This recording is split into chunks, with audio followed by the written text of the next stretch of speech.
ದಲಿತ ಹಕ್ಕುಗಳ ಸಮಿತಿ ವತಿಯಿಂದ ಮಂಗಳೂರು ನಗರ ಸಮಾವೇಶವು ನಗರದ ಎನ್ಜಿಒ ಹಾಲ್ನಲ್ಲಿ ನಡೆಯಿತು.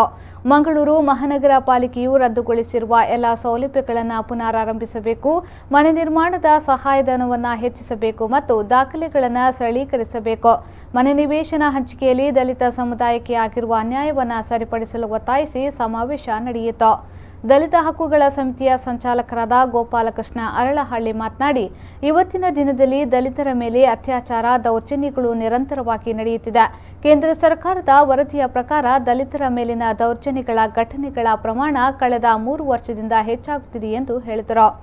ಈ ಸಂದರ್ಭ ಮುಖ್ಯ ಅತಿಥಿಗಳಾಗಿ ಕರ್ನಾಟಕ ಪ್ರಾಂತ ರೈತ ಸಂಘದ ಕಾರ್ಯದರ್ಶಿ ಕೆ ಯಾದವ್ ಶೆಟ್ಟಿ, ತಿಮ್ಮಯ್ಯ ಕೊಂಚಾಡಿ, ಲಿಂಗಪ್ಪ ನಂತೂರು ಉಪಸ್ಥಿತರಿದ್ದರು.